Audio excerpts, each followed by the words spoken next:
All right, so you're at stage 11. You're about to start the prospecting process and you are about to start the sales process. Now, again, I want you to be able to manage your expectations correctly at this point of the program. Stage 11 is another point where the rubber starts to meet the road. You're used to writing now, you're used to practicing, but now it gets real. Now you're looking for actual clients. You're going through the grind of prospecting, and you're going to be putting your copy live in front of people potentially. You're going to be having sales conversations, email conversations with prospective clients. This can be scary. You need to manage expectation and the fear here and realize that all of your success is on the other side of this grind. It's on the other side of the fear you might face. So see it, recognize the fear, recognize the anxiety, recognize the boredom as it happens, and just realize that it's a sign that you're on your way towards that first win, towards that first sale, towards the first money in as a copywriter. So be excited for that. Understand that to finish this program and to move through the stages, you don't have to have a prospect on your calendar. You don't have to have a sale. You don't have to get a client first. You just need to follow the steps. You need to do the prospecting. You need to set up your stuff. You need to send out a message, and you need to watch the videos. And then you get inside of your copywriting unit. So after stage 14, you should be inside of a copywriting unit where you're going to fine tune this entire process. As of right now, you need to watch the lessons, do the actual activities, take the steps needed, but don't worry about landing that first client or being totally prepared for a sales call to finish the boot camp. The point of the boot camp is for you to learn the skills, learn the ideas, learn the lessons, apply them, and then be prepared to show up inside of a copywriting unit and get help from your fellow students, help your fellow students, and fine-tune your message, fine-tune your abilities there, and then land your first client. So over the next 11, 12, 13, 14, so over these next stages, just keep your head down, get the work done, realize that it might be a little bit boring, it might be a little bit tedious, but that is the price you pay for the wonderful outcome of landing a client, earning money, and starting your path towards financial freedom. So get to work, manage your expectations. I will see you inside of a copywriting unit as soon as you possibly can make it.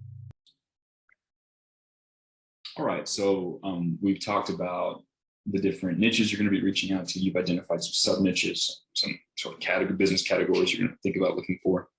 You've thought about different platforms they may or may not be on, and you thought of maybe some different search terms. And I'm going to show you how to go through different platforms like YouTube, Facebook, Twitter, Instagram, TikTok, et cetera, to find prospects for you to reach out to.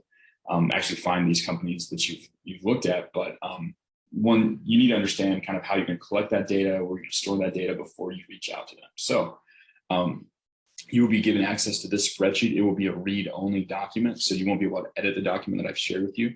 But what you're going to do is you're going to open up this prospecting news document, you're going to file, you're going to hit make a copy, and it's going to create a copy on your Google Drive account that's going to allow you to go in and edit it. So it's going to take Google a few moments to copy that over to your Drive. But once it's copied over to your Drive, you will then have your own version of this document living on your Google Drive where you can add this information. So you'll be searching for different companies online. You'll be searching for their content. And once you come across something that's a good prospect, someone that's worth reaching out, you're going to collect their data. So then you can send them a cold email or a cold DM. I'll show you exactly how to do that in the future. But basically, this is how it works, right? I've given you this sort of basic template that has some of the most important information you'll need to collect depending on the different outreach strategy you choose. So let me explain how you do this. So you go through and you'll find, let's say you find a prospect, an online gymnastics company that you think is good. Looks like they have an audience. Looks like they have high margin products, but they just have products to sell online. They look like they could potentially be a good fit. What you're going to do is you're going to take their domain name. You're going to paste in here. You're going to paste their business name here. You're going to add their given name, which is just their first name, Steve. You're going to add the email that you're going to reach out to. Again, I'll show you how to find the business owner's email or the best email to reach out to for a company. And then these two columns here, these are optional. These are going to be, and in all your outreach you're going to do, there's going to be you're going to go and collect certain information from their site, from their profiles and stuff like that you will use as variables that will get like pasted into your outreach. It'll make more sense when you've actually read seen the different templates for reaching out to them, but there'll be certain variables between each email that you send out. You're not going to send the exact same copy and paste email to every single person. You're going to obviously, change for their first name, hi Steve, instead of hi random person, right? You might talk about a reference a specific product that you can help them sell more of. You might, in almost all of the outreach templates that I give you, you're going to leave with a specific compliment about them and their business. Some of these columns make more sense as you go through the different outreach strategies and look at the different information we collect from the businesses online. But you're going to go through and you're going to fill out this information as you're prospecting, as you're looking for new prospects. So I recommend you split up in days. So the first day that you prospect, you'll enter the ones you found here. I'll show you later how to import that into like the emails that you actually send out, but you're going to enter the information here. Let's say day 2, you start prospecting again. You can enter it in this sort of this new tab, this new sheet that's down here at the bottom. And then obviously I've added 3 days here for you, but you're going to need more. So when you go to do day 4, for example, all you have to do is just go to one of these sheets, you right click, you hit duplicate, and it will add another, basically a carbon copy. So these are the 2 different sheets. They're exactly the same. A copy of the one you just copied, and then you just rename it to day 4. And that's how you're going to keep track of the different prospecting days you've done and can collect the data for the leads you'll be reaching out to. All right, so I've shown you how to set up your spreadsheet. Now I'm going to start showing you the different platforms you can search through and how to find prospects on them. My favorite is YouTube. YouTube's a great search engine. It allows you to search in a way that allows you to identify audiences. For people that have audience, you can find people that it gives you a lot of the basic ingredients you need to quickly find good prospects, right? You can also see who's producing good content, etc. There's personally, I recommend YouTube. Obviously, you guys are going to have different preferences and your audience may be on different platforms, but YouTube's one of the best and most underrated search engines for finding prospects. So let's walk you through it. So go to YouTube. Now, you should have identified business categories. And YouTube's one of the places where it's not so, it's better to search for content they've created instead of the profile. Like instead of searching for business coach, you're going to want to think of something that a business coach might say. But let's use the example of an online gymnast, like someone teaching online gymnastics somehow, something. So you're going to have thought about different search terms. You want to sit and think about different search terms that might bring up results that would be the content that these ideal high margin clients are producing. So let's say, for example, that this, let's say that these people are perhaps looking for how to do a planche push-up for beginners. A planche is a type of gymnastic thing. So this might be the type of content that a guy who's got an online gymnastics course might produce. And he might have created some videos like this to try and get in front of his target audience. So I'm going to search for that, and we're going to go through the results and see what we can find, if we can find some good prospects. So one of the cool things we can do here is we can filter by the amount of views, right? So I like to sort by the view count because that's going to help you know who's got high views. Obviously, some of these have very, very, very high views. You've got the full planche push-up. This guy has 5.9 million views. This guy's at 3.2. Some of these brands might be too big. And again, so this brings up an important point. When you're going through and trying to find prospects, when you're first starting out, you need to filter the size of the audience that you're filtering for. Like I recommend that most of you guys starting out, they should have between 5,000 subscribers and maybe 500,000 subscribers. I know that's like a pretty big range, but once they get past the 500 subscribers size, they've got major systems. Might be a little more difficult for you to step in and help as a complete beginner. If they have below 5,000, they probably don't have much of an audience. Even at 5,000, they might not have that much of like an audience that they can work with. So I recommend you filter by that. So let's start going through. So the way I like to do this is you go through and you look at the profiles next, right? So you find these different pieces of content. It looks like it's from the kind of brand that would be useful. You hit Control or Command if you're on Mac, and you just go through and open up new tabs with each of their profile options. So I'm going to do a couple of these, and we will we'll see which ones are a good fit. So I'm going to open up a few of these tabs. Normally I'd open up more, but I'm really just going to be looking for 1 or 2 examples here in this video for you. So you're going to wait a little bit for YouTube to open up that channel. So what we're going to be looking for is A, do they have subscribers? And B, do they have products that they have? Now, if they've got 5.9 million views, for example, like Mr. Fortress here, I'm going to bet they have subscribers. We'll take a look and see, if they fit our criteria, if they're within that 5K to 500K subscribers on YouTube. Let's take a look. Okay, it's 29,000 or 291,000 subscribers. So this guy might be selling products that we think are useful. He's got an audience so he passes the first filter. He's got an audience.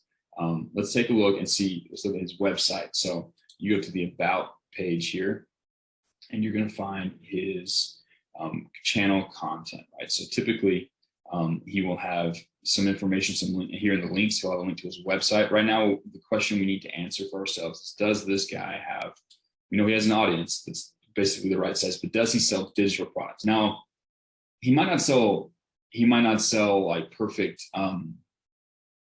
he might not sell gymnastics products, but we're going to see that he fits our, again, we're trying to find a prospect that, oh, this is weird. His website is like hacked. He does not have a good website. Interesting. Let's take a look at his Facebook and see if he's got an actual, page, because I do not think this is, they've got a non-secure warning. So you got to be careful when you're going through looking prospects. You never know if someone's like their website's hacked or something like that. So just keep an eye out for that. Okay, we got this guy's Facebook.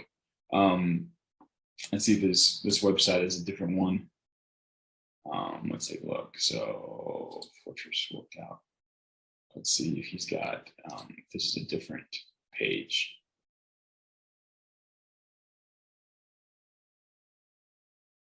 Let's see. Yep, he does not have a good page. So we're going to close out of him. And again, one of the cool things that you're going to do in order to do this well, you're going to have to learn how to quickly filter people out, right? This is 3.86. He's a little too many followers for what you're going to be looking for. 3.9. Chris Rare is a huge brand. Harry, whatever his name is, 7.3. Fitness FAQs, 1.38. Oswaldo Lagunes, okay, 132,000 subscribers, calisthenics athlete. Let's take a look and see what this guy has, right? So let's go to his about page. Let's see his links. I think this is probably his page.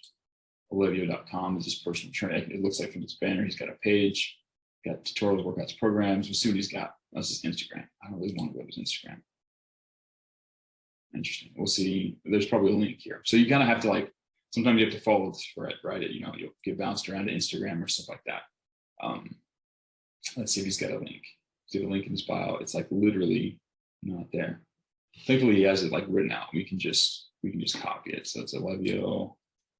Yeah, he listed his website right here, olivio.com. So we'll just do that and take a look at his actual website.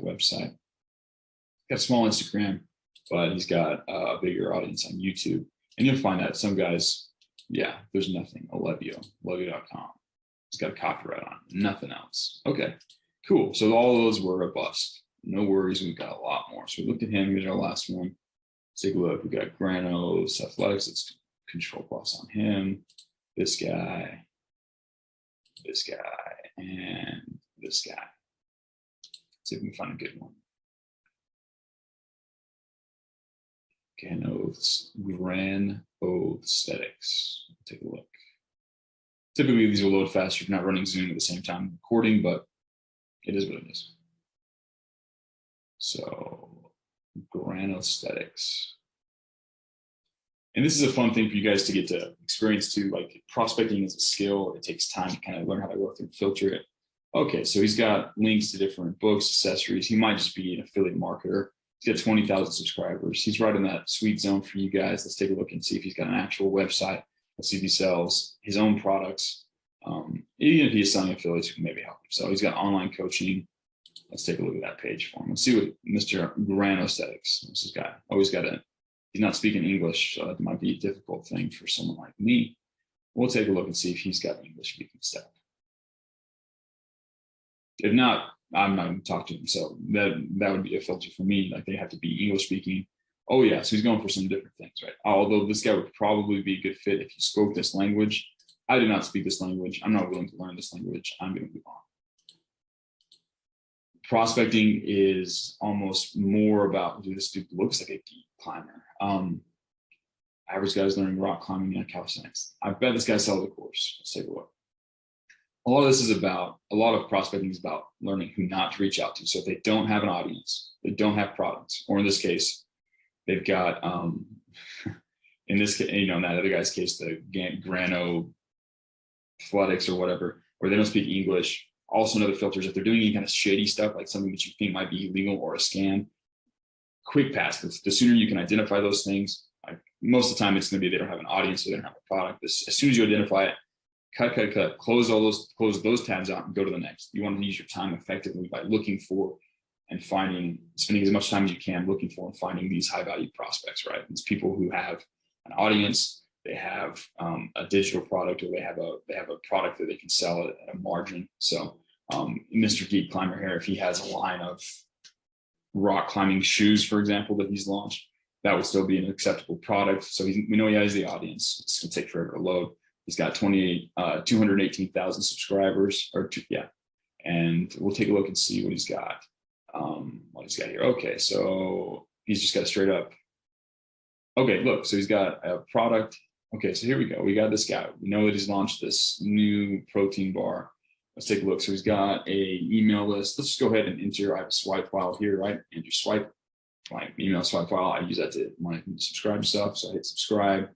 Let's see what happens after I do that. Welcome. So I had to go hit confirm. But we know something now. We know that he sells this product. We know that he has an audience. We have his stuff. I think we've probably got, enough information to add him to our list. So Geek Climber, I'm gonna go ahead and paste that into my my list over here, my spreadsheet. His name's, so the brand is called Geek Climber. Okay, slap that in there. Sometimes you want to paste without formatting, so that's Control Shift V, Command Shift V. It just depends on anything. What's this dude's name? He's got a name, right? I don't know if he has a name. Mr. Geek Climber. He's got to have a name. I'm gonna open up this Instagram, see if he calls himself by anything. He might not. We'll see. It's better to reach out to his name instead of just calling him Mr. Geek Climber. As fun as that is, as much as he likes that, I'm not gonna bet that he likes. I'd rather not call him Geek if possible. So we'll take a look. Let's look at his IG. See what we got here. No, we don't have his name. Just him doing stuff. We'll probably will want to. So we got an email address, right? So geekclimber@gmail.com. When it's a Gmail address, you know it's pretty much 100% going to go with them. So sometimes you'll find things out of order, but we found his email address. Let's see if we can find his name. I'll probably go and take a look at one of his videos real quick. He might, let's see if he introduced himself as Geek Climber or something else. It doesn't say his name here. Maybe someone says in the comments. Yeah, there's no comments. Emily. So he did this thing with Emily Sins. Let's see if we can find a name real quick. Yeah, let's watch the videos. This is gonna be the best bet. So let's go ahead and hit this. And we're trying to do this as quickly as possible. Normally they'll have a name listed. They won't just go completely into their brand. This guy might be trying to go total anon and like not name himself, but I bet. Recently, I had a chance to speak with Stephen Lowe, who is a former gymnast. It's all Stephen Lowe stuff. Maybe I'm trying to look for like a hi. Here's my introduction. My name is so-and-so. I'm the Geek Climber. We'll see. If not, we'll just call him Geek Climber. He's really leaning into stereotypes.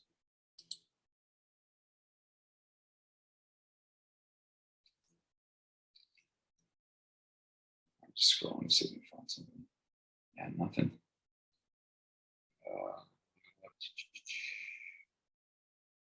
This is odd. Usually you don't have to hunt for their name. The name is usually there. So yeah, let's see the answer to the question at the top. Let's play a game of ranking the below 5 kinds of body type from the most possible to be a guy with a number 2, a guy with cyclist. Yeah, he's not gonna give his name. So number 4, that's fine. With both a muscular. He's not gonna drop his name. He might in that whole featuring, that whole video thing. We're gonna call him Geek Climber. Typically you put his name in here. You might have to skip it on this one. I'm just gonna call him Mr. Geek Climber. That's not a great example. Typically we'd find his name. I might dig around. I'm just trying to keep the video short and sweet for you guys. I'd probably dig a few more minutes, find his name, drop that in there, link to his product, that 5-bar protein bar. And for a compliment, that's going to depend a lot on the type of Mr. Geek Climber. Might do this just for fun. And his compliment's going to be, I'll have a whole video about coming up with the right compliment. But basically you'd be going through, and I recommend you take a look at one of his recent things. He's done a video with this one chick. I'd probably make a comment about him creating this video with her. Let's take a look. Yeah, I'd probably watch a little bit of this video, maybe 2 or 3 minutes. Emily, who is a slap expert, will be teaching us some slap techniques. And she's the only one that I know that's able to clear the entire slap set, which is... These guys are cute. All right. So I would probably come up with a compliment. Have a video more how to do this. I'd probably say, I liked your recent video with, what's this chick's name? Emily. Yeah, Emily. A joint creating content with other people in the space is a killer way to as I grow your audience. Yeah, let's change this. Way to fill your audience with your target avatar. I'll go into more about how to do compliments and stuff like that. This is a specific compliment. Basically, the rundown is I've given him a specific compliment. It only makes sense in his inbox. It's something that's recent, something that's relevant. And I'm not coming off as a fanboy. I'm coming off as someone who understands the game of marketing. But essentially, that's how you find a prospect. And then once you've got all your needed information, you just close out all of the tabs related to him, and you go on to the next, searching for new prospects. You want to find as many as possible. Again, this guy looks like he's probably a pretty good prospect. He's got the right size of audience and stuff like that. So I'd keep looking and keep trying to find information from this guy, see if he's a good fit, and fill up this entire page based on these different search terms that I created. Once I've exhausted the search term of how to do a plan push-up for beginners, I might do another one like how to do one-arm pull-ups or something like that, and see if there's other brands that pop up. You're going to go through, and eventually, as you go through these results, you'll start seeing only the same brands. You start running into lower value brands and have the right audience. Once you've reached diminishing returns, you switch to the next search term. Once you've finished all your search terms, then you can switch to the next sub niche. You just go through and fill up as many prospects as possible. All right, so you've seen how to search for prospects on YouTube. Let's talk about how to do it on Instagram. So Instagram is a little harder to search for content. I mean, you can do hashtags and stuff like that, but most people find luck if you're searching for profiles. So the way to do that is to think, okay, so my target avatar, my company is like, let's say it's an online gymnastics coach.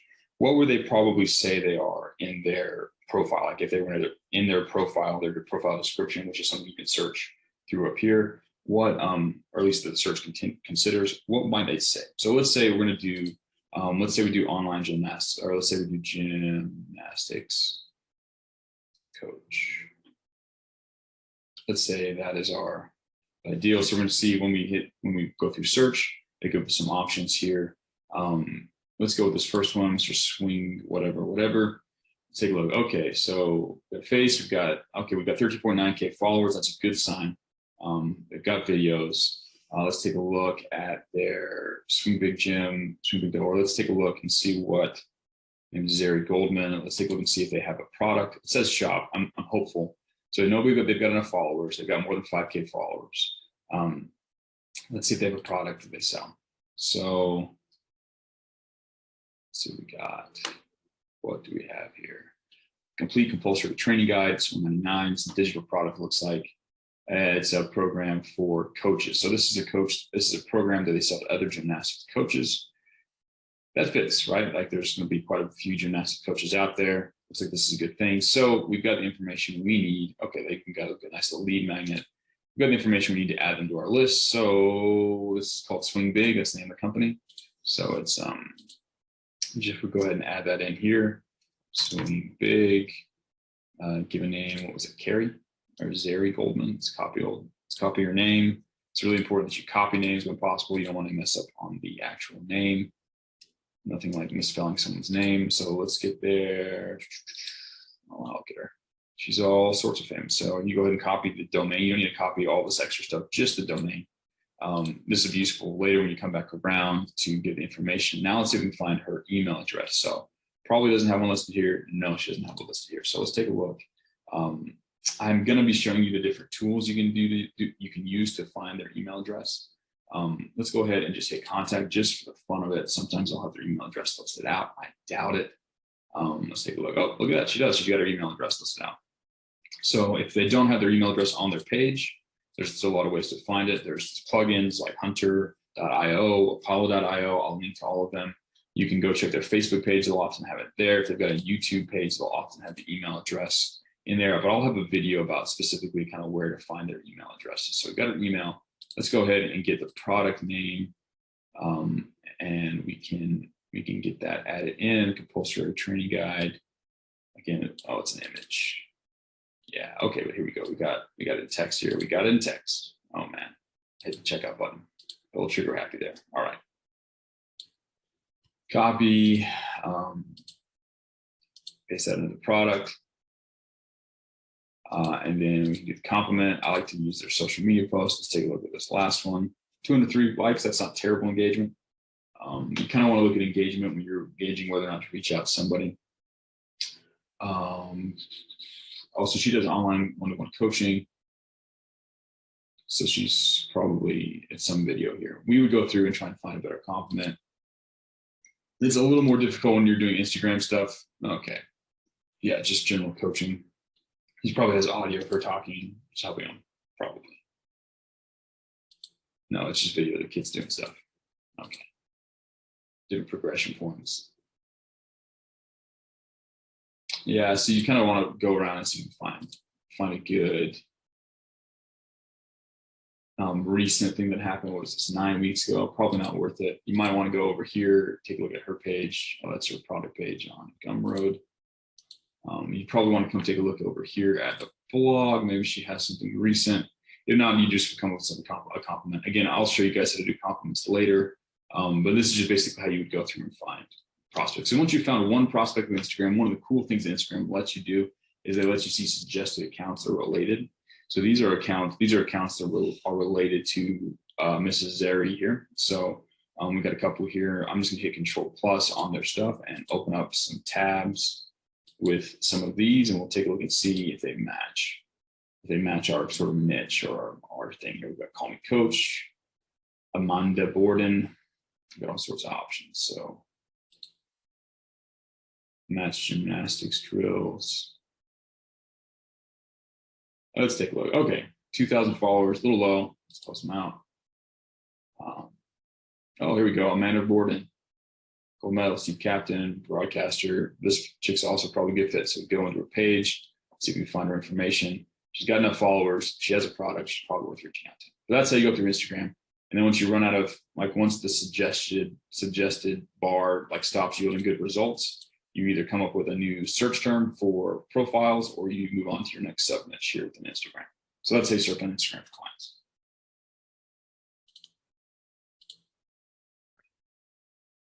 All right, so I'm going to show you how to search on Facebook. Now, Facebook is pretty good too. It's harder to search for content. It's better to search for page. So you're going to want to think again for profile type stuff. So in this case, we're still looking for gymnastics coaches that teach online stuff. So we'll search gymnastic coach. Now you've got these different filters and search for pages, posts, groups, all that stuff. We don't care about anything but pages. We're looking for people, brands online that are marketing and advertising. So we've got these, it'll open up a ton of these different things. Now, one of the fastest ways to get the top and to get the best ones, obviously maybe Coach D is probably a good one at 72K, but we're gonna go ahead and I wanna show you, it's a little easier to hit verified. And it will usually raise some of the better ones at the top. So now what's cool about Facebook is it allows you to see their audience size pretty quickly. So you go through this into 31,000. This is a news personality though, so you know it's probably not the right person. This athlete's 7K, 88,000 Alabama sports or gymnastics. It's a sports team, so it's probably not going to be selling online product. Gymnastics Australia, Calvin Bodies, okay, gymnasticbodies.com. Okay, I like the way this one looks. It's got a little under 250,000 followers. I have Control+ on that and see if I can't get the, see if we can see if they have a good lead or not. So this will take me to their Facebook page. The Facebook page is cool because it's going to have a lot of the information you need. It'll probably have, okay, so gymnasticbodies.com, it's sports and fitness instruction. It's a system of, okay, this is probably a good fit. Let's go ahead and open up their web page and see if they sell products or online coaching or anything that we think would be something we could theoretically help them with the copyright. So we'll wait for Facebook and Google Chrome to load up this guy's page. Okay, let's take a look. Gym Fit. Stronger. Cool. Get started. They got a premium membership. Okay. So we know we got a membership. We got a quiz that they probably have as a lead magnet. We've got some information here. We've got different coaches. All right. So so what we're going to want to do here is take a look at, this is the product we're probably going to help them do. What is it called? Gymnastics. Let's hit start free trial and see what happens. Really right now, I'm just looking for the name of this product. Oh, wow, it doesn't have it. Gym Fit. Yeah, Gym Fit. It's called Gym Fit membership, probably, right? Yeah, Gym Fit membership. Okay, so let's put their information in. Gymnastic Bodies is both the name and the domain. So we paste that in there.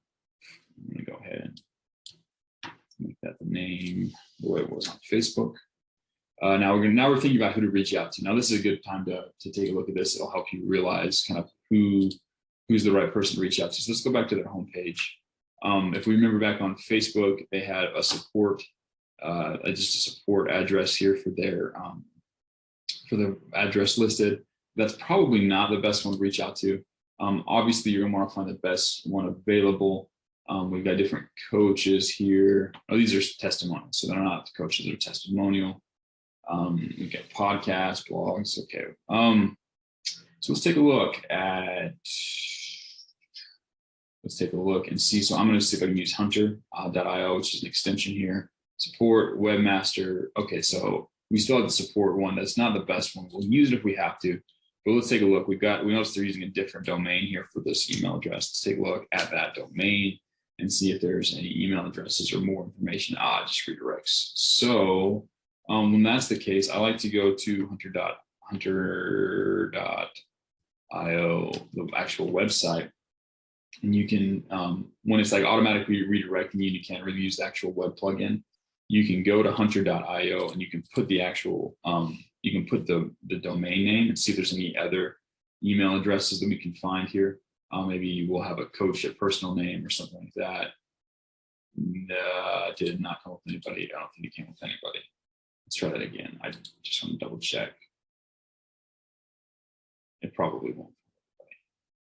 If it doesn't, it's totally fine. We'll just pick the support address for our outreach. We'll need to think of a name. We're going to find the name of the person who's running this thing up too. So we'll wait, see if there's anything that comes up from Gym Fit. Yeah, I've got the Chrome extension already.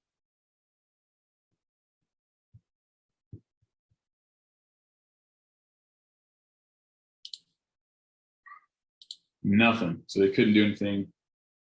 Oh, they want me to sign in to do the search. Interesting. We'll come back and take a look. Let's go look and see if we can come up with, let's see if we can find the name of the person who's running gymnasticbodies.com. We want to find the owner so we can reach out to them. Ooh, they're just all published by Gymnastic Bodies themselves. Let's take a look at this one. Continue reading. See if we got any information. No, it's all worked out. They want me to opt in or something. Yeah, so if this is the case, you just drop in whenever they do this type of thing. You just drop in your swipe file, let it rip. They're all signed up. I'll go check my inbox. Boom, boom, boom. Yeah, so Christopher Sommer. You see you running this? I know he's a pretty big guy in space. Interesting. Oh, we've got some other courses. Let's take a look at this. Oh, I'll just take it back to the main thing. Interesting. I don't think Chris Sommer's the guy who's running. I know he's a fairly big guy in space. Maybe he is. Anyways, let's take a look at,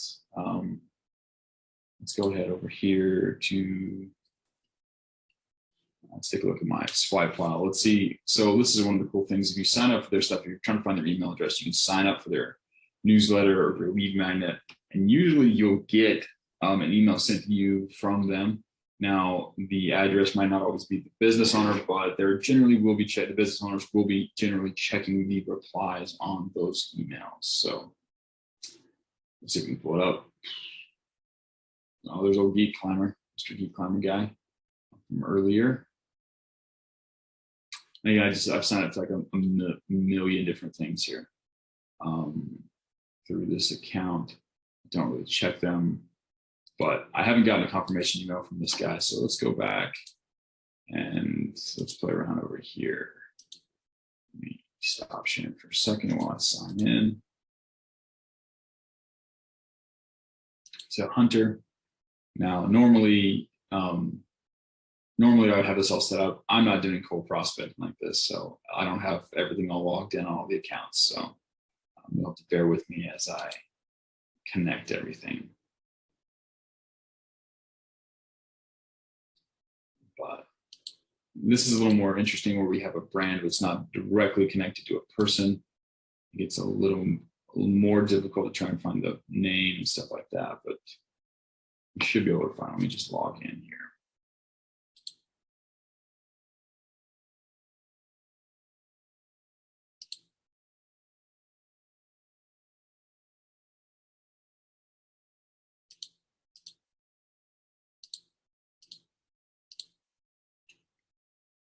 Moment. All right.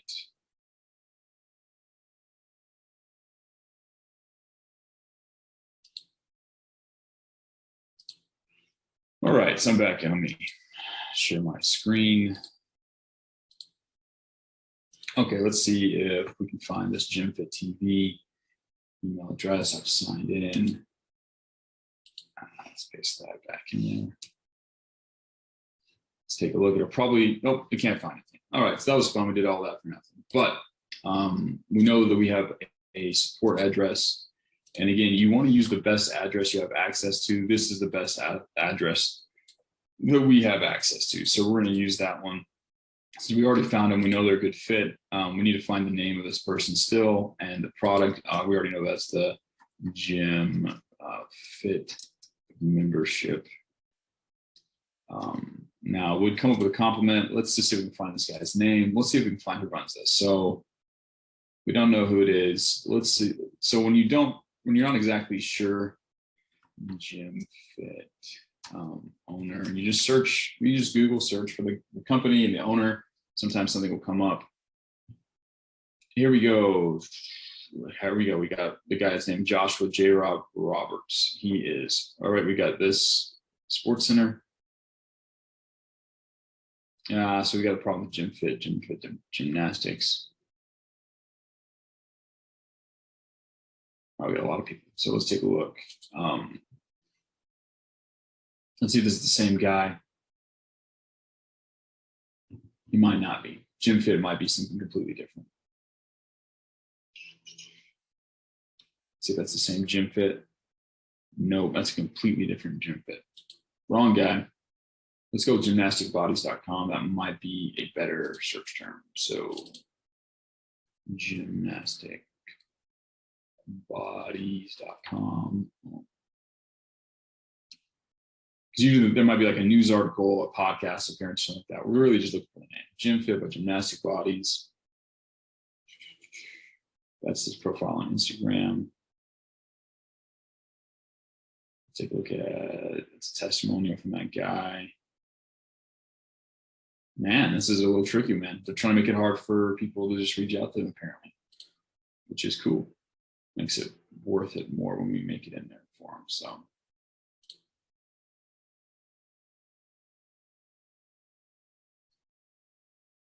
Take a look, open up LinkedIn.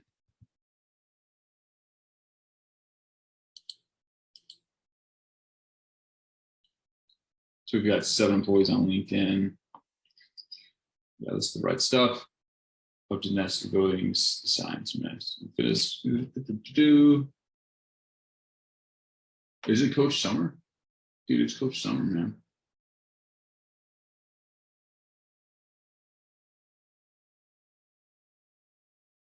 Science, gymnastics, strength training, fitness, asking more. 10,000 from knowledge of Coach Summer. So we know it's Coach Summer. All right, man, it is that guy. Okay.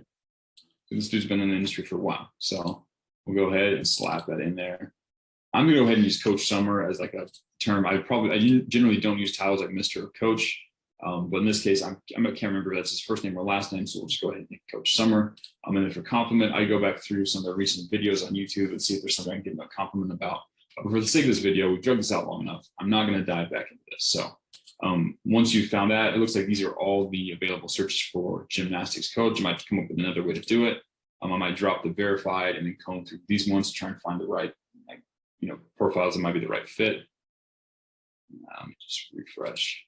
I know we noticed one of them when we were first looking through here, but you're going to be mostly searching for profiles on Facebook. So after you've exhausted this, right? So we got Coach D. That's probably a good one.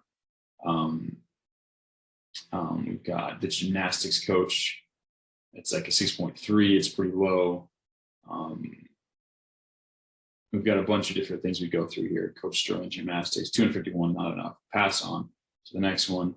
Again, you're going to start getting pretty good at just skimming through and finding the best ones that are a good fit. But you just go through these profiles. Once you've run out of things, you're not finding any good ones here, you just go through and search for a new category or come up with a new creative way to search for those prospects there. So that's how you search with Facebook. Okay, so let's talk about, now that we have prospects, we've got their contact information, let's talk about cold email. So you're going to be approaching these people with cold email or cold DMs. I'm not really going to talk about the DM side of the thing. It's basically the same thing. You're just messaging them on a platform. I recommend you go with email whenever possible, but needless to say, you're going to be reaching out to these people with a cold message. Now, I want to talk about what they need to feel. So most people, when they do cold outreach, they're very centered on themselves. Like the person doing the outreach, the copywriter, for example, they'll be like, "Oh, hey, so and so. I'm a copywriter, and I do cool things, and I can help people with this. Do you want to work with me?" It's very so focused on the person doing the outreach and not on the actual prospect themselves. So the first shift you need to make is the outreach that you do. It shouldn't be about you so much as it should be about them and things that they care about. What's in it for me applies here just as much, if not more, than when you're doing your regular marketing stuff like your DIC and PAS.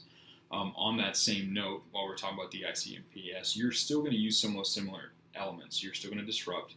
You're still going to build intrigue and curiosity, and you're still going to give them there's going to be a CTA or a place for them to click or take action, right? But it's going to feel different, right? Marketing emails are like the ones that you write for your clients. Those ones are like from a guru who has people who have opted in to talk with them, and there's a relationship of I'm the leader, you're the follower. In this case, you're not the leader, they're not the follower. They haven't opted in to listen to you. You're reaching out to them cold. You're a stranger out there in the world talking to them. So you need to approach and make sure that your cold outreach copy feels different. It should feel like one person reaching out to another person, right? It shouldn't feel like one person reaching out to a million people at a time. It should feel like one cool person reaching out to another cool person, right? So you'll see the different templates and outreach strategies that I have. They're all kind of based on this premise of, hey, person, you're cool, I'm cool, I have something I think that could help you because I think you're cool, right? It's all based on this. We're two peers. We're both equals, and I'm reaching out to you with something I think is helpful. And it shouldn't feel high pressure. It shouldn't feel like you're trying to force them into anything. You're just a cool person that has something helpful for them, and you're reaching out to them, and you're not even worried if they don't want it, right? Because again, we're not trying to convince everybody they need to buy from us. We're just trying to find the people who are desperately looking for a solution, and then step up and provide them that solution, right? And show them that we're the person that can do that the best. So it should feel personal. It should feel like one person reaching out to another. It shouldn't feel like you're forcing them to do anything. You should just be one peer reaching out to another peer with something that they think is helpful to gauge interest, right? It shouldn't feel like a marketing email. It shouldn't feel like you're the leader or they're the follower, or they're the leader and you're the follower. It should be peers reaching out to peers. It should feel like a friend communicating with a friend and not a salesman communicating with a prospect. And you'll see kind of how this plays out when we look into the the different templates. Again, it's about what's in it for them, not what's in it for you, what's in it for them. I'm a cool person, you're a cool person, I've got something valuable for you. Do you want it? If so, cool. If not, no worries, I'm out. So that's kind of the overall feel / frame that you want to embed in your cold email outreaches. Okay, so let's talk about different cold outreach strategies. So in the past, I recommended one, but now I'm going to give you guys many more to choose from. The reason is I want you guys to be able to come up with unique angles and personalize and adapt for different niches. That being said, I'm going to give you a bunch of them here. We're going to pick one. You're going to test out one. I recommend you stick with one for some time before you switch to a different strategy. But this gives you a lot of things to choose from. Pick the one that resonates with you and the one that you think will work best. So there's basically two categories. There's one where you go straight for the call, and then there's indirect methods, right? Now I'm going to show you the ones that go straight for the call, but probably, especially when you're first starting out, it might be better for you to pick indirect methods, one of the indirect methods. But let me go through each one, and I'll kind of explain the idea behind each of them. So the first one here is idea from another niche. So the angle here is, I'll just read it out and kind of explain it to you. So, hi, Steve, insert personalized compliment here. I saw an idea for insert email funnel idea / funnel idea working for insert different but related industry. I believe it could possibly help you increase your sales for insert their product, and think it would be interesting to test out for you in a zero risk way. Are you interested in seeing what I had in mind? ? Signature, right? So you've seen I've got these little parts here where it's like insert personalized compliment or insert product. All of these emails are going to require great personalization, right? That's one of the keys to making it feel like it's something that matters to them, is making sure that you personalize your email to them. So obviously most of these have a personalized compliment. I'll have a video talking about how to come up with personalized compliments. There's a kind of strategy behind it, but you're also going to come up with ideas for, in this case, you're going to come up with an idea. You're going to say, okay, hey, you're an online gymnastics coach. I saw this thing for online yoga teachers that's really effective to help them do something really, really cool. I think it'd be helpful for you. I'd love to share it with you and find a way to test out in a risk-free way. Is that something you're interested in? This is just a pretty straightforward question. It's a yes or no thing. It's not really high pressure. You can change out and do different types of CTAs, but that's kind of the idea. Hey, I had this idea, saw it on another niche. I think it'd be useful for you. Maybe you want to test it out, right? Okay, here's another one. This one's kind of a fun one. This one was one I've tested out a while back in a previous life, and it worked really, really well. So, and I've used Steve for the first name here. Obviously, you're going to personalize. If you send Steve messages to Rebecca and you say, hi, Steve, it's not going to go so well. So, hi, Steve, insert compliment.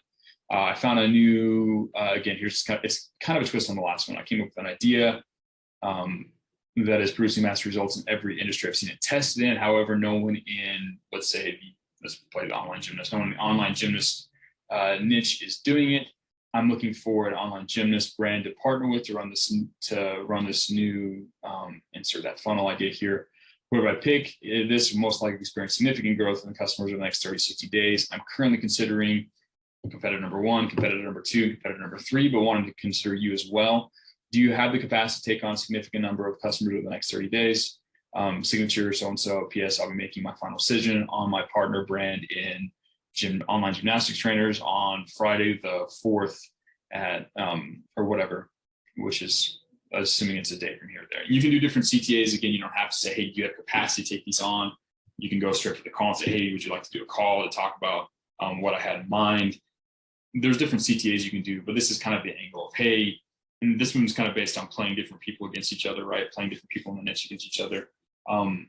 Obviously, you can kind of only really do this once per niche, but it's a fun one to test out quite a bit. So typically, I like it when you bring people opportunities, but you can also do the other side, the kind of you have a problem deal. So, hey there, Steve, just throw him a compliment. I think you could easily fix, insert a problem rather. Hey, I was looking at your site. I saw that this page probably isn't resonating well with people. I think you can fix this by, and then you tease a solution. Maybe you tease, I think you can fix this page by testing out a few different headlines. If I'm off base here, let me know. So again, you want to kind of hedge it. You want to just like accuse them of having a problem. You want to provide some level of hedge there so you're not going directly against their ego. If not, and you'd like to see what I have in mind for fixing whatever problem they had, Do you have time to speak for a 15-minute call to discuss? This is a quick one. This is not one where you get, I mean, you'd have to kind of go through and make sure they have a problem. And then you'd have to have a really good specific problem in mind and hypothesis for a way to help them. But you want to, this one's more about, hey, you have a problem, and then tease a solution for it, and then kind of promise to reveal the full solution on the call. Then there's another one, high probability selling. This one's kind of taken from an old school sales technique. That was just it's called high probability selling. And basically this is just designed to help you go through a bunch of people and find the person who is in the buying window and is ready to buy from you. So basically it just goes, hi Steve, insert personalized compliment so they know you're not a robot. And then you just basically, this one you kind of break the what's in it for me thing, and you kind of talk about yourself a little bit. I help online gymnastic coaching brands increase their sales through email marketing, through customized email marketing templates that are email marketing outreach, or email marketing, just regular email marketing systems that build massive rapport with the reader. Is that something you're interested in? Question mark. If not, that's okay. Please let me know. Signature. This is just, you kind of just go through a bunch of people. You're just looking for the person who replies back and says yes. It's just a high probability selling. Big filter. Complete honesty is a fun one. So if you go, this is kind of where you just acknowledge the elephant in the room that you're reaching out to them in a cold email. So it's like, hi Steve, you insert a personalized compliment. I'm going to be 100% upfront, honest, clear with you. I think your brand is cool, and I want to provide copyright and digital marketing services for you. I have a few ideas for how to insert, whatever kind of dream outcome you're going to be producing for them as a copywriter by, and you use some curiosity elements to tease some of the ideas you might have. But honestly, that's just my best guess, since I've only seen your business from the outside looking in. If you're interested, I like to have a quick Zoom call with you to learn more about your brand and business and brainstorm ways I can help you. What does your calendar look like this week? Again, you can change out CTAs, you can change out different things here, but that's kind of this angle. Just, hey, I'm being completely honest. I think your brand's cool. I'd love to work for you. I have some ideas. Do you want to talk? Right. Again, if you guys kind of feel this is much less about like trying to force them to do anything and just kind of offering them value and seeing if they consent to wanting to continue talking with you. You don't want to be marked as spam. If you try and force them or try and get too like overly salesy with them, they'll mark you as spam, and then everything you have will just go spam, and it's something you want to avoid. You want to do this again. We're not trying to force anybody to buy from us. We're just trying to find the people who are already really interested in fixing their digital marketing and connecting with them. And so these direct methods are kind of ways to do that. Now let's go through the indirect methods. So this is the classic one that I've taught inside HU2. It's really effective, especially when you don't have a lot of previous work to lean on, because it allows you to demonstrate your value and your ability to write well for their brand right from the beginning, which sets you up as the expert. It does a lot of really good things. This is the one I recommend most people do when they're first starting out. So the first message is something like this. Hi, Steve, insert a personalized compliment. While I was looking at your site, I had an idea to help you increase sales for insert whatever product. I actually went ahead and put together, insert the free value package. Would you like me to send it over as a free gift? Originally, I was like, an example of this would be like, hey, I was looking over your site, an idea to help you increase sales for your online gymnastics class. I actually went ahead and put together a 3 email sequence you can send to your list to get more people to sign up. Would you like me to send over that email sequence as a free gift, right? So basically what you're saying is, hey, dude, I've created this thing for you. I've created this valuable thing for you because I had a crazy idea and I had to do it. Do you want me to send it over? It's a free gift. Again, you're trying to lead with value and demonstrate your capacity more than just like go for the call immediately. So they reply back, they say, sure, yeah, send it over. Then you go, typically you don't actually write the free gift until they said they want it. You go then and write the free value for them. In this case, 3 emails. You can test out different things. Facebook ads, social media posts, headlines. There's a whole bunch of different types of free value you can do. Don't stick to one. But let's say you write 3 email sequence for this online gymnastics trend. You send it back to them, and then you say, okay, Steve, I've attached the free value, the 3 email sequence below. You can do it with Google Doc link or PDF, doesn't really matter. If you like what I put together, I suggest you do a quick call this week to brainstorm other ways I can bring value to what you're doing. If not, just let me know so I can take you off my follow-up list. Sound fair enough? Question mark. Again, that's kind of the follow-up. So once they say yes, you send it over, and then you say, hey, if you like the quality of this stuff, let's do a call. And again, the whole point of this one is I lead with value. I prove to you that I'm good at what I'm doing. You see for yourself that I can write good stuff for your brand. And if you like that, then we do a call. I recommend this one for you guys. A, it gives you a chance to practice. B, it's really good because they don't have to really ask you, wait, what's your portfolio? What's your past experience? You just be like, you like the writing, it worked, right? You can just lean on that instead of leaning on, say, your like too much on your just plain old expertise, your past expertise. So that's how that works. The next one is like the Dream 100 networking style. So this is a way, way indirect approach. So basically what you do is you pick a bunch of prospects you think would be fun to work with, and you start connecting with them and talking with them and providing free value to them. Just from the beginning, you just create basically a relationship with them, and then you then turn around and ask for the sale, right? So for example, for the first message would be, hey, just a quick compliment. Just, hey, I saw your last podcast episode. I really liked when you talked about, the importance of full body tension during the handstand or whatever, right? You come up with some compliment, you send it over, maybe throw a quick, just a quick, hey, you're cool, send it over. It's just to send goodwill their way. And then maybe you follow up with a question, maybe they're around their goals, around marketing goals, like a second message. Say they reply back, oh, thanks, it was a cool episode. And then you reply back, hey, I was curious. I was looking some more on your website. I saw your sales page. Are you guys targeting more? Are you guys trying to help more people who are like, who are coaches? Or are you trying to help more people who are like in their 40s trying to be good at gymnastics, right? You send them a question and kind of get a conversation going. And then, kind of as you go back and forth, providing compliments and kind of having a discussion, eventually you can then hit them up with, I was thinking about, something you talked about, blah, blah, blah, something in this conversation. And I came together, and then you basically just create the free value for them and send them over to them. Say, hey, I've decided to put together a whatever gift for you. I've attached it below. If you like it, let's do a call. Basically, it's a variation of the free value, which you build a relationship kind of by having this intelligent conversation with them first. Now, obviously, this one's a lot slower. This is better for once you've maybe landed a client or two, or maybe when you've got some of these, like the Dream 100, right? Like these big clients that you think would be really, really fun to work with.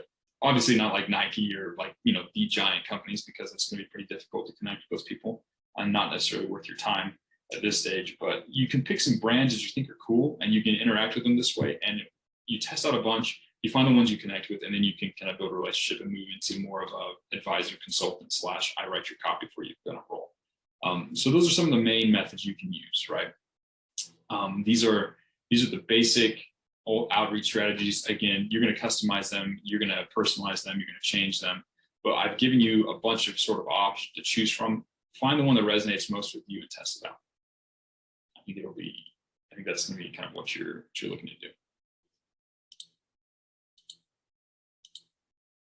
Shared a bunch of email templates with you. I've shared a bunch of outreach strategies, and I need to give you a very important warning along with this. So if you just copy and paste my exact template and then change out the variables that I listed there, it won't work for you for a bunch of reasons, right? So your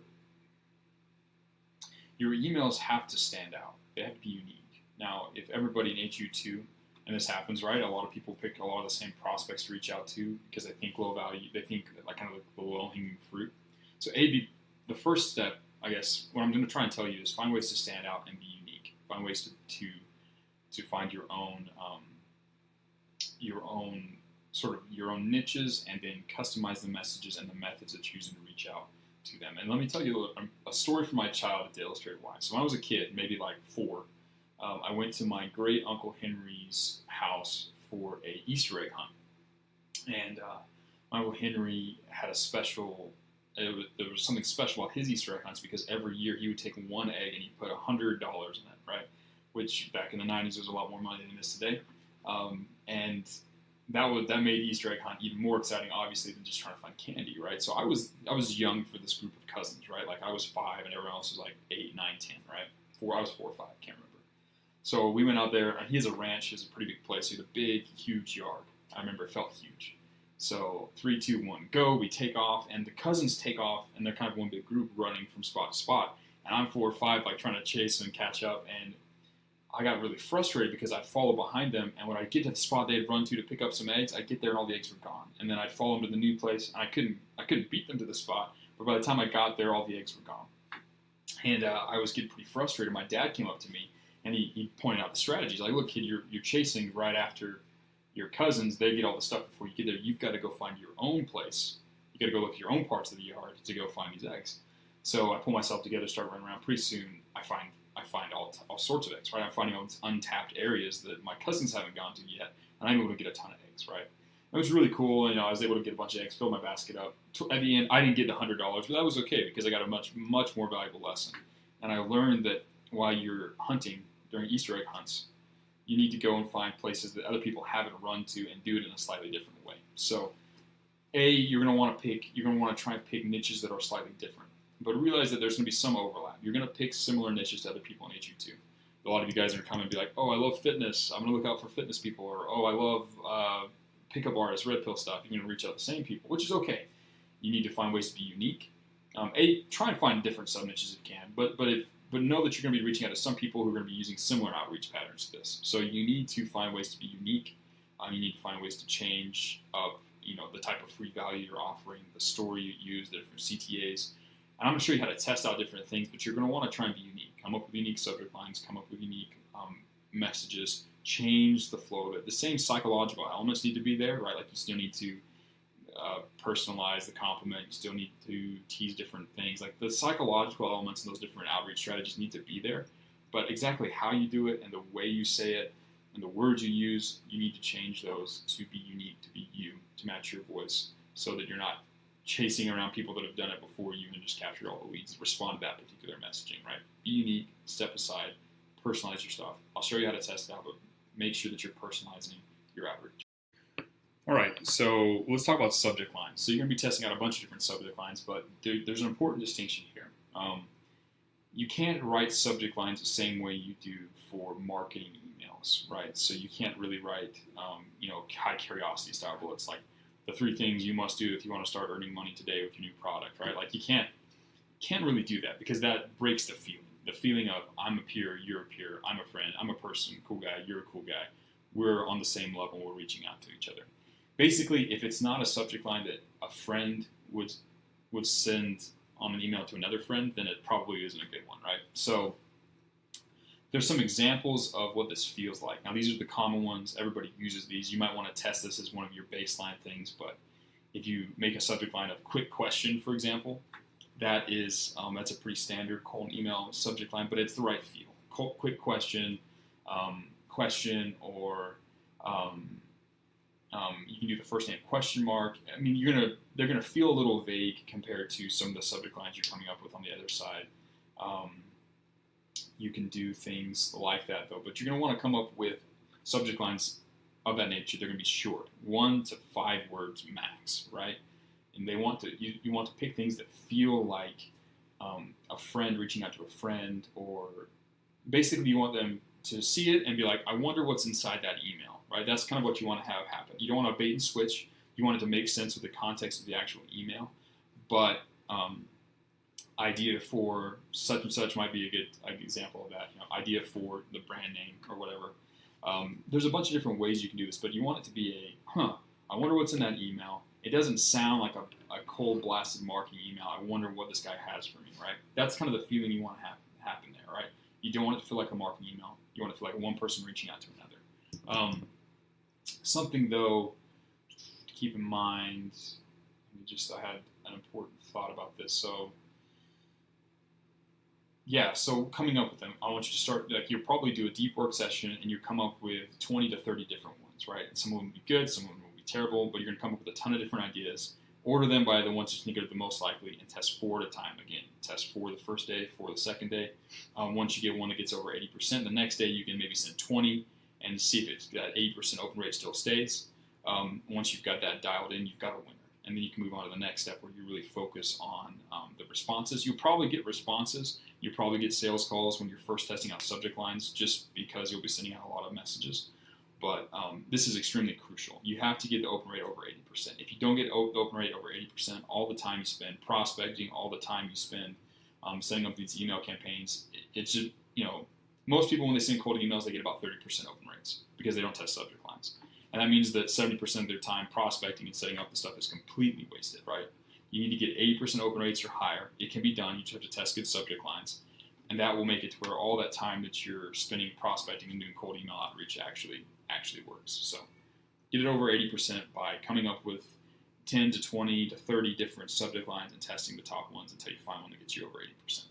All right, for this video, I'm going to be showing you guys how to set up Streak, how to do so using the tools that I have linked inside of this program. It's going to be pretty quick and simple. I've created a brand new Gmail account for it, just so you guys can see how this works. So I'm going to walk through it, show you how to set it up. It's pretty easy. Let me go ahead and share my screen so you can see what I'm talking about. You guys should be able to see my screen now. So this is just my new Gmail account I just created. I recommend you guys do create a separate email account for reaching out to people. Obviously, when you do that, you can either do a Gmail account or you can go buy a domain, set that whole process up. I'm not really going to cover that. Most people just create a Gmail account and it works just fine.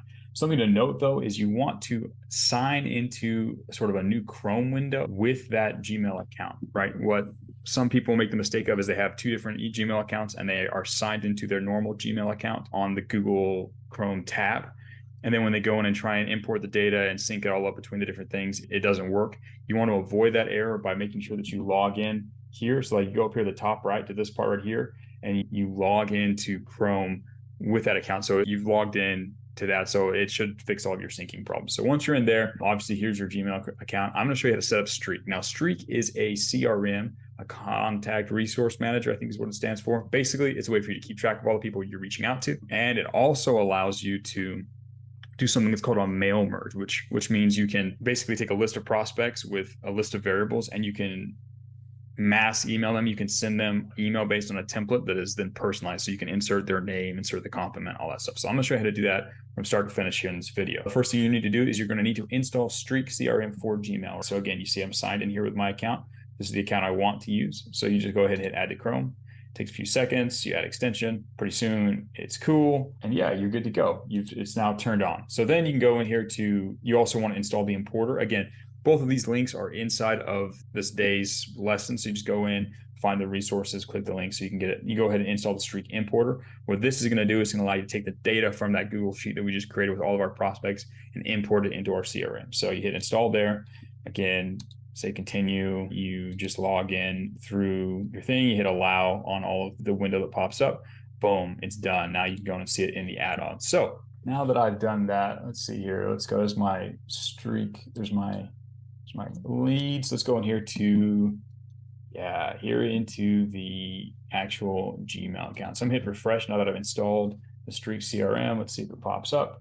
Yeah, here we go. So we should see this opportunity where you can sign in with Google and you can use it to now log in with your Streak account. So what you do is you go to sign in, you choose your account. You should have the only account you've signed into available. You hit allow for all of the permissions it needs to access your drive and stuff like that. It takes a few seconds. It's going to load up. You can just answer these questions. Just hit one of them. CRM, say no, it's just me. And then you just say marketing, just whatever, it doesn't really matter, small business owner, email, say I'm not importing any data, or you can say, you can say I don't need to import any data just because it's going to send you stuff. You just go through and answer these questions. You say friend or colleague because I told you about it. Boom, it's done. Now, the way the Streak works is you'll see over here on the left, you'll see this little category, Streak pipelines. This is where you're going to go and this is where you're going to create your pipeline. Now, a pipeline is basically just a list of all the prospects you're reaching out to and what stage they are. Have you contacted them? Have they responded back? Have you set an appointment? Have you booked them? Let me show you what it means. It's a little bit easier to actually show you. So you go in here, just click on this little sales icon. So go ahead, skip for now. If it's an empty one, it might suggest people, you just don't import anybody. You can go through the little tour. It'll tell you how everything works, how it all works and stuff like that. I'm not really going to worry about this. I'm just going to go through and just do it just for fun. So it'll stop the tour and I can show you how to do it. Okay, cool. Close. So here's the thing, right? It shows you this link for Go to Streak University. Let me just open this up really quick in a new tab. This is a fantastic resource for you to look at, right? If you have questions as you're going through setting up Streak, they have almost all of them answered here. You just go in, you go through these little modules that tell you how Streak works. There's a bunch of help articles. You can go and search through their help. You go into, let's see here, learn. You go to chat with us. Knowledge base, you can find answers to all your questions about how to set things up, how to sync it, all that stuff, left, right, center. It's pretty cool. So that's something to keep in mind. So then you hit close, right? I'm going to go ahead and delete this box. And again, each contact is called a box inside of the CRM. So let me show you how to import it into, let me show you how to import this real quick. Actually, I should not have done that. Before you delete it, I want to show you something really important because over here, I've got two custom columns, right? Over in your Streak pipeline, there's a place to import the domain, there's a place to import the name, the given name, emails, all that stuff. But product and compliments are two custom variables, right? They're not something that everybody uses from Streak CRM. They're something I've added in personally. I'm going to show you how to add them into your Streak CRM so that you don't have errors. Real quick, you go into your pipe. Up here at the top, you see these columns: name, last email from, priority, all that stuff. Those are the variables, right, that you're going to be importing. The different columns, they need to match up with columns on your sheet. You don't have to import all of them. Like, you don't need to import company size. It's not over here in my list, my leads, but I do need to add these new two custom ones. There's a place for domain names, given names, all that stuff. I need to add a place for compliments and products. So you just scroll all the way over to the right here, all the way over to the right, hit plus. You need to select the correct form, right? So hit free form because it's just text. You select date, drop down, any of that stuff, it'll cause some serious problems. Just hit free form, and then you just add the name, product. And then you can do the same thing all over again. And oh yeah, you just do it all over again with compliment. Boom. Now we have a new format, a new compliment. Let's see here. Yeah, that's still A to Z. Perfect. So now we've got these two custom variables. So when we go to import our data, it should work really well. So that's how you set up Streak. It's not that hard. They've got some built-in stages up here. Now you have a lead, contacted, pitch, demo. You can still use these, or you can create your own. It doesn't really matter. You can add different ones. I'm just going to leave it as is for now because I'm just showing you how to set this stuff up. That's how you set up Streak. Now, to import your data into Streak, you're going to want to come into your sheets. So where you've collected all of your prospects. Again, I did 3 for the example, but you should have a lot more by now. And you go into, I think it's extensions. Yeah, go to extensions, go to add-ons. We don't see anything here. That's because I installed Streak and I haven't refreshed this page. So I'm going to refresh the page. Let's see if it has the add-on. Oh, there we go. See, it popped up, Streak CRM Importer down here at the bottom. So you go down the bottom, you hit start importing, and then wait for a second, and then it'll pop up this little window kind of thing over here where you can work your way through this. You hit next, it's going to let you select a pipeline. So you go in here, and remember, we're using sales. That's the pipeline we're using.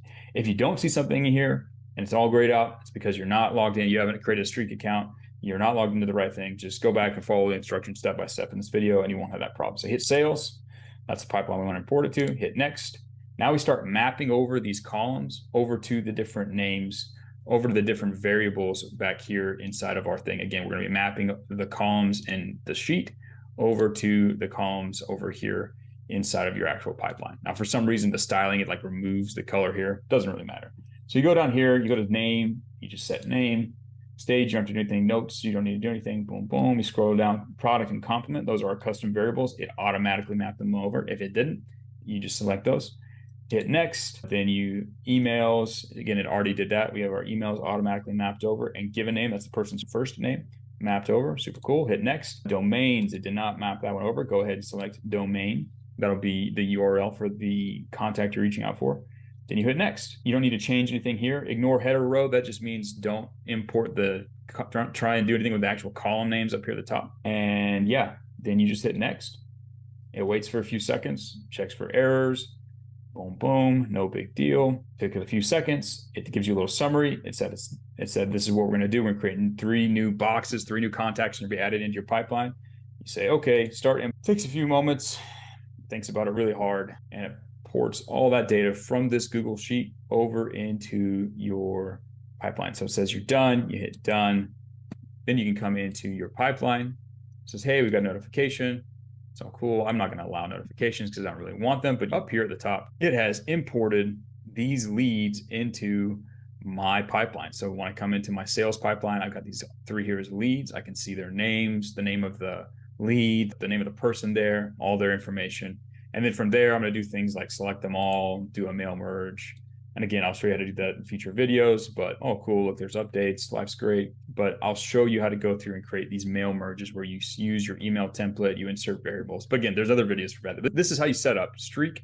This is how you import your data. Really simple. Again, the key to doing this without having any errors is to be signed into the same account for the whole, like for the window. We're coming up here, go up here, select this, select your actual account, sign into the Google Chrome window with the email account that you're going to be doing your outreach for.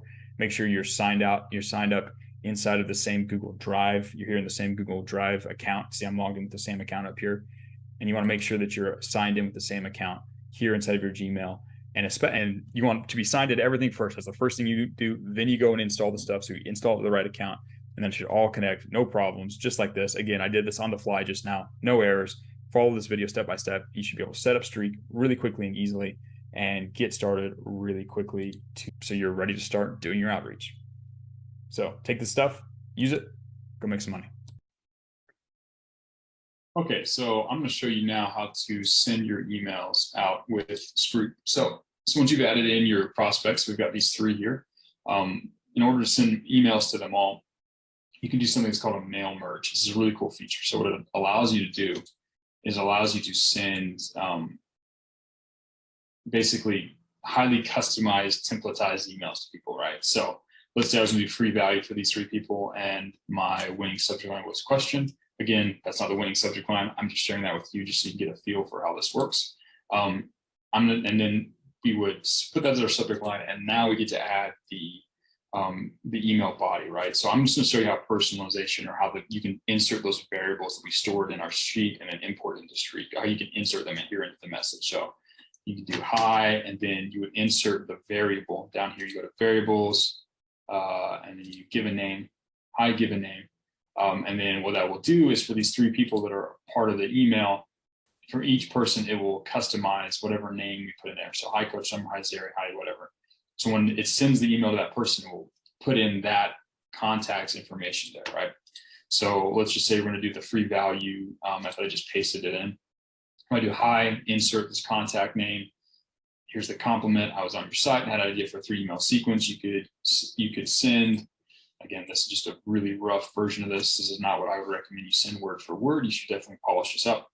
I had an idea for a 3 email sequence you could send to your list to increase your sales for. Insert their product name here. Would you like me to send it over as a free gift? Thanks, Andrew. So now it's in there. That's our little template. We've got the places here for the customization. What's cool about Streak is you can kind of go through and see how it looks for each person. So this is what Mr. Geek Climber is going to get. Hi, Mr. Geek Climber. I liked your recent video with Emily. Creating content with other people in the space is a killer way to fill your audience with your target avatar. I was on your site and had an idea for a 3 email sequence you could send to your list to increase your sales for your 5-bar protein bar. Would you like me to send it over as a free gift? Thanks, Andrew. So you might notice, hey, you want to go through each one and read them really quick and make sure it makes sense. This one, you can see that maybe that the way I phrased his product name needs to be changed. You can go and edit it. Anyways, let's say I really like this. And this is my emails. These are the emails that I wanted to send out. So you can do 2 things. You can either start mail merge now, which will send out all 3 of these emails immediately, or you can send it for later, and you can schedule, tomorrow at 8 a.m. or whatever time. I'm just going to go ahead and send or start mail merge now. It'll ask me if I want to send these 3 emails. I say send. So it's going to go through and send 3 emails from these 3 people out. So it'll give me a report here of how many it's processing. It'll let me know how many it's sent, if there's any that failed. Could be if the email addresses are bad, it'll fail. Oh, all 3 of them are good. Here we go. We've got the mail merge. So now one of the cool things you can do, it'll now show that I reached out to these people today inside of my box. What I would do is I'd probably move these to, let me just show you what I do real quick. So after you sent emails to these people, you would select these boxes. So here I've just selected these 3, 1, 2, 3, and then you can switch them into the contact stage. So now I've sent emails to these people, right? I'm going to want to follow up with these guys later, but all the information is there. Now, if I wanted to go and look and see my stats on my mail merge, see how many people opened it, that sort of thing, you go over here to mail merges, mail merge, you go to all. You can also click right here, and you can see the stats. You can see how many people you sent it to, how many people have viewed it, and how many people have replied to it. Now, I sent this out a few seconds ago. One of these people have already opened this email. They haven't replied to it, but you can wait, a day and come back and check. Okay, your mail merge, get your data, see how many people viewed and replied. This is how you track your stats. So when you're first doing your first emails where you're trying to figure out the winning subject line, you're going to do 4 mail merges, each with a different subject line. That way you can test your sent versus opened, your open rates. And then you also do the same thing when you're testing different email bodies. You'll do separate mail merges for each of those so you can get your data. But this is how you send your stuff. And then you sit back, see if they reply. If they reply, you do what you need to do. But this is how you send your email campaigns out with Streak. So now we're going to talk about how to take and diagnose their problems, figure out what their situations are, what their problems are, and how to craft a solution to help them. So this also ties back to what we talked about in the beginner sprints when it comes to those understanding, like those foundational questions of understanding what their current state is, why they don't like it, what their dream state is, and why they want that, and help them identify where the problem is in the middle, right? Your job as a copywriter slash marketing consultant, which is basically what you are on these calls, is to find out where they are, get to know their story, their situation, what they're currently doing for marketing, what's not working, what's not working. Identify their goals, what they would like to have, what their revenue they'd like to have, what products they'd like to have, et cetera, and then ask them, figure out what the problems are, what things are keeping them from having what they want. And then you want to amplify that pain a little bit and present a full solution from where they are now to where they want to go, and break it into a small discovery project. So the way you do that are with what I like to call, and what are called, the SPIN questions, SPIN. Situation questions, problem questions, implication questions, and then needs payout questions. So your selling is going to be question-based, right? You're not going to be pitching, sitting there like talking a whole bunch.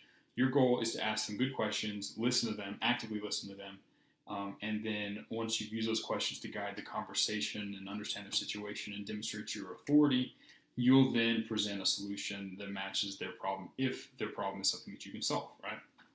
So let's break down each of the questions and where they fit in. So situation questions are pretty clear. What are you currently doing for marketing? How big is your current email list? You ask them questions to basically create the picture of their current state. Where are they? What are they doing? What's their marketing look like? What's their business look like? How many customers they have, et cetera, et cetera. You ask them these questions. You want to understand their current state, right? And then you could probably want to ask them about their goals, right? I like to ask them at that stage about their goals, like, what would you like it to be like? How many, what size list do you want to have? What things do you want to, basically what would your business look like if it was perfect? What do you wish your business looked like, right? What do you wish your online marketing looked like? Things like that, to where you're going to get like sort of a new picture of what they wish it was like. Now, there's always going to be a discrepancy. They're going to live this way, and they're going to want it to be this way. Now, once that's the case, you then start asking. So after you ask situation questions, kind of figure out these things, you start asking problem questions. You start asking, well, what isn't working? Why aren't you there? What things have held you back? What have you tried in the past that's failed? Right? And then they will start to tell you their problems, the things that they think are keeping them from getting where they want to go. Now, they might overlook some of those things. You might have to ask them, do you think X might be a problem that's keeping you from there? You might have to illustrate some problems. But for the most part, you'll be able to ask them, and they'll just tell you what their problems are. Especially if they're in their buying window, if they're a good prospect, they'll tell you what the problems are. Now, once you've identified their problems, let's just say that you realize the reason they haven't sold as much as they think they should is because they aren't sending regular emails to their list, right? Regular promotional emails to your list. You might start asking them implication questions, right? So now we're on to the I part of the SPIN question framework. So you might ask them, what do you think happens if you, what happens if you never start sending, what happens if you never fix this problem and you never send the emails to your list? And they'll be like, oh, well, my business will fail. I won't be able to make enough revenue. My competitors will beat me, and my audience will leave. Okay. Or you could ask them, what do you think would happen if you solved that problem? What would happen, you think, if you started sending more emails out? And they'll tell you all sorts of things. Oh, if I send more emails, then I'll probably make more revenue. If I have that more revenue, I can turn around and do different things with my business. I can acquire new customers. They'll kind of tell you the implications, or what's going to happen in the future if they solve or don't solve this problem. Once that's the case, once you've kind of identified the implication, you might say, okay, well, then it sounds like this problem is going to be pretty significant. What would it be worth to you to solve this problem? Or how much more money would you make if you solved this problem? That needs payoff question is going to basically, it's going to quantify how much of a difference solving that problem is going to make for them. So basically, they might say to themselves, well, if I solve this problem, I'll make an extra $5 million this year, right? It's an important question. It's going to allow you to turn around and price accordingly, right? So once you've identified the problem, you've identified their current state and their dream state, and you've identified the implications of not solving this problem, and you've been able to go over sort of these needs payoff questions, and they feel the urgency of solving this problem, that's when you then lay out the solution, right? You're the doctor. You just diagnosed the situation. You diagnosed the problem. Now it's time for you to prescribe the solution. You're going to want to lay out step by step what they're going to have to do to grow their business. Now, you already know how to do this. We talked about this in beginner sprints. You know how to help them find new customers. You know how to help them sell more of their current customers. You know how to do all of these things, right? So you're going to lay out step by step some of the things they need to go do to go from where they are now to where they need to go, right? And that's going to allow you to, so using these questions are going to allow you to actually be that sales doctor to show up and diagnose their current situation and to prescribe a huge solution, right? Now, what you're going to lay out for them might take, 8 months, 9 months of work, right? You're not going to pitch them on all of that all at once, but you want to lay out the entire journey, because once you've laid out the entire journey, now they're thinking, okay, I've got to do this giant amount of work. I'm going to show you how to pitch this project that's smaller. It's called a discovery project that will, in comparison to this, seem really small and easy and allow you to do a lot of cool things. I'll talk about that in the next video. All right, so we've talked about pitching discovery projects. Let's talk about pricing your services and how to price your projects. So a lot of copywriters out there are, a lot of new guys are like really anxious to find like, oh, what should I charge for a sales page, or what should I charge for an email? I refuse to give you a specific guide for one very important reason. If you base your pricing on what everyone else does, you'll never make more than everyone else. And you're not in this just to make, an average amount of money. You're in this to make like a lot of money. And so I don't want you to charge based on the hours that you work. I don't want you to charge by like some arbitrary idea that the market values of sales page at X dollars, right? I want you to charge for your discovery projects and your monthly retainers and all of those things based on a percentage of the value that you're bringing, right? So when you charge based on value, it completely removes your time from the equation, and it completely removes what the market says, and it's only focused on the actual goods that you're bringing, which is where you want to play. That's the place where you want to play. Now, I'm not necessarily saying you need to charge a percentage of sales. You don't necessarily just do revenue share deals with them, but you need to do the math and figure out how much you think that deliverable is going to bring in as value. So, for example, the discovery project I mentioned in the previous call, or the previous video. 5 emails to a $297 product, right? Let's say that based on the list size and how many people we thought opened the email and how many of those people would click through and how many people would buy on the sales page, you thought, I'm going to send 5 emails and I'm going to make about $15,000 for this company, right? Or yeah, let's say $15,000. Why not? Based on the list size, based on all those things. Like, I'm going to put these emails and it's going to help them bring in like 15,000. Now, a lot of that is going to be due to their sales page. So let's say that my email, I'm only really going to be, I'm going to be contributing maybe 20% towards this sale. So I'm going to charge 20% of $15,000, which is whatever it is. What is that, like 300? No, I'm going to do the math. I don't know how to do math anymore. It's not something I really need to do. But you just need to kind of do backwards, just do the backwards math. Let's actually do the math here. So let's say it's $15,000. And you're going to charge them 20% of that. Let's say, yeah. So if you were to charge them 20%, you could say, okay, if I'm going to bring in $15,000, it might be worth $3,000. I said $750 in the other one. That might be a little more palatable for a discovery project. And but if you knew that you're going to be bringing in $15,000, you could probably get away with charging $3,000, right? In the previous example, I had no backwards math, and that kind of shows you the value of doing that math instead of just charging some random number, right? Because you could charge like $750 when really $3,000 would make just as much sense, right? So do the math, think backwards, think about how much of it you're actually contributing.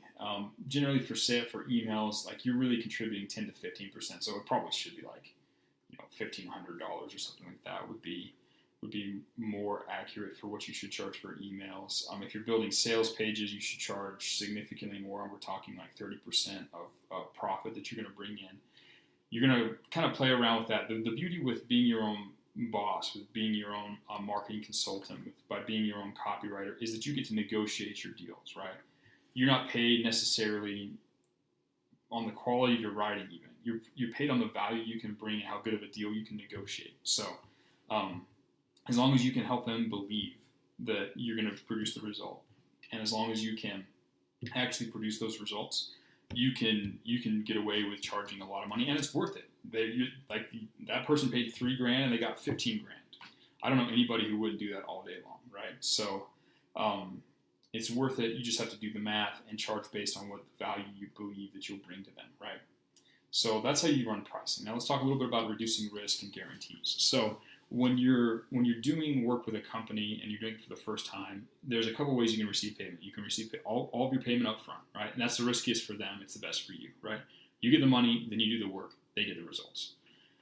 You can get half up front, half at the end. That's probably the fairest for most of you guys when you're first starting out. So you say, okay, we're going to do let's say a $1,000 discovery project. I'm going to take $500 up front and then $500 at the end, right? That way you're getting paid some of it up front. It's kind of risky for them, but then they're not having to pay the rest of it until after you finish the work, right?